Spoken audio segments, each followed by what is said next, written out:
തിരുവല്ലം ശ്രീ പരശുരാമ സ്വാമി ക്ഷേത്രം AD 9-ാം ശതകത്തോടെ ജഗദ്ഗുരു ആദിശങ്കരാചാര്യ സ്വാമികളാണ് നിർമ്മിച്ചതെന്നും തിരുവല്ലം ത്രിവേണിയിലെ ചെളി കൊണ്ടാണ് പരശുരാമസ്വാമിയുടെ വിഗ്രഹം നിർമ്മിച്ചിട്ടുള്ളതെന്നും പറയപ്പെടുന്നു. ശ്രീ ശങ്കരാചാര്യ സ്വാമികളുടെ സ്വമാതാവിൻ്റെ ദേഹവിയോഗം സംഭവിക്കുകയും മരണാനന്തര ക്രിയകൾക്ക് സമുദായങ്ങൾ സഹകരിക്കാത്തതിനെ തുടർന്ന് സ്വന്തം യോഗശക്തിയുടെ സഹായത്താൽ ശവസംസ്കാരം നടത്തിയ ശേഷം തിരുവല്ലത്ത് ഈ പുണ്യനദിയുടെ സംഗമസ്ഥാനത്ത് എത്തുകയും സ്ഥലത്തിൻ്റെ മാഹാത്മ്യം ദിവ്യദൃഷ്ടിയാൽ മനസ്സിലാക്കിയ സ്വാമികൾ മാതാവിൻ്റെ ബലിതർപ്പണം ഇവിടെ വെച്ച് നടത്തുവാൻ നിശ്ചയിക്കുകയും ചെയ്തു. മാതാവിൻ്റെ ആത്മശാന്തിക്കായി പ്രാർത്ഥിച്ചുകൊണ്ട് നദിയിൽ കുളിക്കവേ കണ്ണു തുറന്നു നോക്കിയപ്പോൾ സുസ്മേരവദനായി തന്നെ നോക്കി നിൽക്കുന്ന വിഷ്ണു അവതാരമായ പരശുരാമസ്വാമിയെയാണ് കണ്ടത്. എന്താണ് നിന്റെ ദുഃഖകാരണമെന്ന് ചോദിച്ച ഭഗവാനോട് മരണാനന്തര ക്രിയകൾ തടസ്സപ്പെട്ടതിൻ്റെ ദുഃഖമാണെന്ന് അറിയിച്ചു. അപ്പോൾ തന്നെ ഭഗവാൻ സാക്ഷാൽ പരമശിവനെയും ബ്രഹ്മാവിനെയും അവിടെ സന്നിഹിതരാക്കിയിട്ട് ഇന്നേ വരെ ആരും ചെയ്തിട്ടില്ലാത്തത്ര ശ്രേഷ്ഠമായ രീതിയിൽ ബലികർമ്മം നിർവഹിച്ചു കൊള്ളുവാൻ നിർദ്ദേശിച്ചു. ഭഗവാൻ തന്നോട് കാട്ടിയ കരുണയിൽ സന്തുഷ്ടനായ ശങ്കരാചാര്യർ സ്വഹസ്തത്താൽ നദിയിലെ ചെളി കൊണ്ട് പരശുരാമസ്വാമിയുടെ വിഗ്രഹം താൻ ദർശിച്ച രൂപത്തിൽ നിർമ്മിച്ച് വടക്കോട്ട് ദർശനമായി പ്രതിഷ്ഠിച്ചു. അവിടെ സമീപത്ത് തന്നെ ശിവനെയും മധ്യത്തിൽ ചതുർമുഖനായ ബ്രഹ്മാവിനെയും കുടിയിരുത്തി.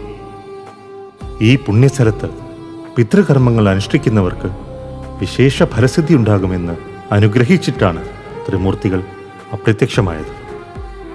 1400-ൽ പരം വർഷങ്ങൾ പഴക്കമുള്ള ഈ ക്ഷേത്രത്തിൽ പുരാതന കാലം മുതൽക്കേ തന്നെ പിതൃതർപ്പണത്തിന് പ്രാധാന്യമുണ്ടായിരുന്നു. ചിരഞ്ജീവിയായ അശ്വത്ഥാമാവ് പിതാവിൻ്റെ ഗുരുവായ ശ്രീ പരശുരാമസ്വാമിയെ സേവിക്കാൻ രാത്രികാലങ്ങളിൽ എത്താറുണ്ടെന്നാണ് വിശ്വാസം. വിശ്വമംഗലം സ്വാമിമാർ ശ്രീകൃഷ്ണ ഭഗവാനെ അന്വേഷിച്ച് അനന്തൻകാട്ടിലെത്തി ഭഗവാനെ പ്രാർത്ഥിച്ചപ്പോൾ ഭഗവാൻ അനന്തശായിയായ മഹാവിഷ്ണു രൂപത്തിൽ പ്രത്യക്ഷപ്പെട്ടുവെന്നും അപ്പോൾ ദൃഷ്ടിഗോചരമായ ദിവ്യരൂപത്തിൻ്റെ ശിരസ് തിരുവല്ലത്തും പാദം തൃപ്പാദപുരത്തും മധ്യഭാഗം ഇപ്പോൾ പത്മനാഭസ്വാമി ക്ഷേത്രം സ്ഥിതി ചെയ്യുന്ന സ്ഥലത്തുമായിരുന്നുവെന്നൊരു ഐതിഹ്യമുണ്ട്. അതിൽ നിന്നു തന്നെ തിരുവല്ലം ക്ഷേത്രത്തിൻ്റെ മാഹാത്മ്യം മനസ്സിലാക്കാവുന്നതാണ്.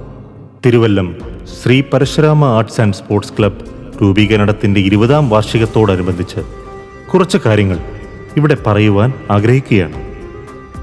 വർഷങ്ങൾക്ക് മുമ്പുള്ള പരശുരാമ ക്ഷേത്രത്തിലെ ഭഗവാന്റെ ആറാട്ട് തിരിച്ചെത്തുന്ന ഘോഷയാത്ര പ്രത്യേകിച്ച് ഒരു അലങ്കാരമോ ഒന്നുമില്ലാതെ ഇരുട്ട് മൂടിയ ഒരവസ്ഥയിലായിരുന്നു വന്നുകൊണ്ടിരുന്നത്. എന്നാൽ വർഷം 2005-ൽ തിരുവല്ലത്തെ കുറച്ച് ചുണക്കുട്ടികൾ ചേർന്ന് ആറാട്ട് ഘോഷയാത്രയ്ക്ക് ഭംഗി കൂട്ടുവാൻ വേണ്ടി നിശ്ചല ദൃശ്യവും മേളവും വയ്ക്കുകയുണ്ടായി. പോകെ പോകെ ഈ കലാപരിപാടികൾ വിപുലമാക്കുകയും ചെയ്തു. കൂടാതെ ഓരോ വർഷം കൂടുന്തോറും ക്ഷേത്രത്തിൻ്റെ വികസനത്തിനും മറ്റു കാര്യങ്ങൾക്കും വേണ്ടി ക്ലബ് നേരിട്ട് ഇടപെടുകയും ചെയ്തു. അതിൻ്റെ ഭാഗമായി 2011-ൽ 3.5 ലക്ഷം വിലമതിക്കുന്ന 2 നെറ്റിപ്പട്ടം, 2012-ൽ 3 ലക്ഷം വിലമതിക്കുന്ന 2 തിടമ്പ് ക്ഷേത്രത്തിന് സമർപ്പിക്കുകയുണ്ടായി. വർഷം 2018-ലും 2024-ലും നെറ്റിപ്പട്ടത്തിൻ്റെയും തിടമ്പിൻ്റെയും പുതുമ നിലനിർത്തുവാനായി അതിൻ്റെ അറ്റകുറ്റപ്പണികൾ ക്ലബിൻ്റെ മേൽനോട്ടത്തിൽ ചെയ്തിരുന്നു. അതുകൂടാതെ തുടർച്ചയായി 3 വർഷം കൊണ്ട് വിഭവസമൃദ്ധമായ അന്നദാന സദ്യയും നടത്തിവരുന്നു. കഴിഞ്ഞ 20 വർഷമായി Sree Parasurama arts and sports ക്ലബിലെ എല്ലാ അംഗങ്ങളും ക്ഷേത്രത്തിനായി പല കാര്യങ്ങളും ചെയ്തു വരുന്നു. ശ്രീ പരശുരാമ ക്ഷേത്രത്തിലെ ഓരോ വികസനത്തിനും ക്ലബിൻ്റെ പങ്ക് വളരെ വലുതാണ്. ആയതിനാൽ 20-ാം വാർഷികം ആഘോഷിക്കുന്ന Sree Parasurama arts and sports ക്ലബിലെ എല്ലാ അംഗങ്ങൾക്കും ഇനിയും ഇതുപോലെ ഒരുപാട് നല്ല കാര്യങ്ങൾ ഭഗവാന് വേണ്ടി ചെയ്യാൻ കഴിയട്ടെ എന്ന് ആശംസിച്ചുകൊള്ളുന്നു.